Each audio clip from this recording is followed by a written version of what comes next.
금호타이어 비정규직 청소 노동자들이 고용 승계 문제를 놓고 지난달부터 천막 농성을 하고 있습니다. 협상이 지연되면서 어제부터는 생산 라인을 점거하고 무기한 투쟁에 나서는데요. 이들이 왜 거리로 나섰는지 박영민 기자가 먼저 그 얘기를 들어봤습니다. 지난 5년간 금호타이어 곡성 공장에서 청소 노동자로 일해온 심동자 씨. 일터를 떠나 농성장에서 보낸 지 벌써 20일째입니다. 농성은 원청인 금호타이어가 최근 다른 청소 용역업체와 계약하면서 시작됐습니다. 김 씨는 당연히 이전 회사와 같은 조건으로 고용될 것이라고 믿었지만 현실은 달랐습니다. 새 용역업체는 받아들일 수 없는 조건을 내걸었습니다. 우리는 신입생이면 연차 같은 게 하나도 없어요. 그러면 다시 1년을 연차를 만들려고 애를 써야 내년에 1년 후에 연차가 15개 발생을 해요. 그럼 벌써 거기에서도 어마어마한 손해죠. 3개월 수습도 있어요. 그 3개월 안에 우리가 또 어떻게 될지도 몰라요. 20년 경력이 사라지고 새 업체에 신입사원으로 입사해야 하는 상황에다 수습기간 3개월 사이에 해고될 위험까지 있는 조건들. 그냥 어차피 업체가 바뀌니까 그래야 되는 걸로 생각했는데 나중에 보니까 상황도 좀 알아보고 하니까 이건 아닌 것 같아요.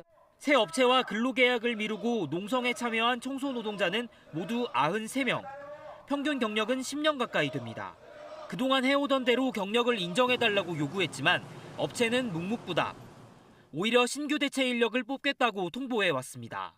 열심히 청소만 하고 있었는데 이렇게 사지에 내몰리고 보니까 이게 현실인 것 같아요. 우리의 현실. 맨날 고용, 직접 고용 말로만 들었는데 진짜 그런 시대가 왔으면 좋겠어요. 억울해요.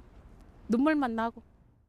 공장 앞 출근길 투쟁 등 각계의 억울함을 호소했지만 해결될 기미는 보이지 않습니다.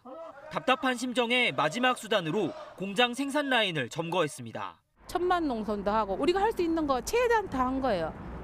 그래서 안 되니까 이제 그냥 현장으로 들어가서 어느 한 라인을 잡으면 그래도 조금 우리 얘기를 들어주지 않을까 그런 간절함에 그냥 그렇게 한 거예요. 오늘 금호타이어는 도급업체와 노동자 사이의 문제에 원청이 개입할 수 없다는 기존 입장을 되풀이하면서도 생산 라인에 차질이 생겼다며 이들을 업무방해 혐의 등으로 형사고발했습니다. KBS 뉴스 박영민입니다. 네, 그러면 지금부터는 취재 기자와 함께 이 금호타이어 청소 노동자 문제를 조금 더 자세히 알아보도록 하겠습니다. 박지성 기자와 함께 하는데요. 자, 앞서 보도 내용을 보면은 그 청소 업무를 해온 노동자들이 하던 일은 그대로인데 만약에 고용이 승계가 된다면은 신입사원으로 입사를 해야 된다고 말을 하는 것 같더라고요. 이게 어떤 내용입니까? 네, 금호타이어는 그동안 환경미화, 그러니까 공장이나 사무실 청소 같은 업무를 도급사에게 1, 2년 단위로 위탁 계약을 해결해 왔습니다. 예. 기존의 환경미화를 맡던 도급사와는 지난달 20일 계약이 끝났고요. 이제 새로 계약을 맺은 도급사가 기존 근로자들에게 우선 계약을 할 테니 새로운 근로계약을 맺자 이렇게 제안한 겁니다. 그러면 일단은 기존에 일하던 사람들을 다시 고용을 하게 되는 거니까 문제가 없는 거 아닙니까? 또 그렇게 간단한 일만은 아닙니다. 기존에는 도급사가 달라져도 고용과 단체 협약, 노동조합 이 세 가지 근로조건을 그대로 이어받는 이른바 삼승계가 이어져 왔는데요. 새 업체가 이것을 이어받을 수 없다고 하면서 근로조건이 달라지게 된 겁니다. 근로조건은 달라지더라도 그래도 고용은 그대로 유지가 되는 것 아닌가요? 네, 새 도급사는 금호타이어와 계약이 유지되는 한 그 특별한 문제가 없으면 근로자들의 정년을 지켜주겠다 이런 입장인데요. 하지만 경력에 상관없이 3개월 수습 기간을 거쳐야 하고요. 해고 가능한 조항들이 포함되면서 고용 안정성이 크게 떨어지는 것도 사실입니다. 예. 무엇보다 고용 승계 없이 새 계약이 체결되면 그동안 근속 기간이 없어지는데요. 이러면 연차 같은 근속 혜택도 모두 사라지게 됩니다. 근속 혜택이 사라지면은 아무래도 궁극적으로는 임금에 영향을 받을 수밖에 없겠군요.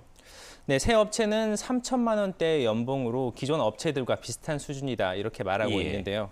근로자들은 각종 수당이 악화되면서 실제로 받는 임금도 크게 줄어들 것이다 이렇게 주장하고 있습니다. 예, 그러니까 양쪽의 입장 차이가 클 수밖에 없다는 얘기인데 그러면 근본적으로 그동안 이어졌던 그 조건이 계속해서 이어졌으면 아무런 문제가 없었을 텐데 이번에 새 업체와의 계약을 하면서 근로조건 승계가 전혀 안 된 겁니까?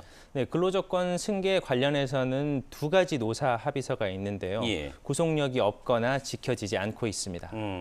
노사가 합의를 했는데 구속력이 없다는 말은 또 어떤 얘기인가요? 네, 우선 지난해 도급사 대표 단체와 비정규직 노조가 이 근로조건 승계를 약속하는 합의를 했는데요. 새로 도급을 받은 업체는 이 도급사 대표단체에 가입하지 않아서 구속력이 없습니다. 그러면은 구속력이 없으면 지켜지지 않는 합의는 어떤 건가요? 네, 지난 2005년에 원청인 금호타이어와 노조가 맺은 건데요. 마찬가지로 비정규직 근로조건에 관해서 이 3승계를 인정한다는 합의입니다. 이런 합의가 13년 동안 이어졌고요. 이번에 새 업체와 도급 계약이 맺어지면서 이 합의가 지켜지지 않게 이렇게 된 겁니다. 그러면 원청인 금호타이어의 책임도 있다고 봐야 되지 않을까요? 네, 합의에 따르면 원청에서 청소 도급을 주면서 이런 사항들을 고려하는 게 맞습니다. 예. 하지만 청소 도급을 받은 업체는 3승계 합의서나 그런 관련된 내용을 원청인 금호타이어로부터 전달받은 사실이 없다 이렇게 밝혔습니다. 네, 앞서 보도에서 잠깐 나오긴 했습니다만 그러면은 금호타이어는 이번 사태에 대해서 어떤 얘기를 하고 있습니까? 네, 금호타이어는 경영 악화와 임금 반납, 무급휴직 이런 상황들이 이어지고 있는데 이 합의서까지 계속 끌고 가기는 어렵다 이런 입장입니다. 그런데 이 합의서를 보면 지금처럼 긴박한 경영 사유가 발생하면 노조와 협의를 하도록 이렇게 단서 조항이 있는데요. 이 협의조차 없이 합의가 이행되지 않으면서 문제를 키운 측면이 있는 것 같습니다. 갈등이 이제 한 달이 넘게 이어지고 있는데 앞으로 어떻게 이 문제를 해결해 나가야 될까요? 네, 지금 광주지방고용노동청이 나서서 조율을 하고 있습니다. 예. 내일 오전에 이제 양자가 만나서 대화를 더 하기로 했고요. 비정규직 노조는 아까 좀 전에 말씀드린 2005년 합의를 근거로 법원에 도급계약 효력을 정지시켜달라는 가처분을 신청했습니다. 금호타이어는 이 법적 판단을 지켜본다는 입장입니다. 일단은 내일 오전에 좋은 결과가 있기를 기대해 봐야 되겠네요. 네, 오늘 내용 잘 들었습니다.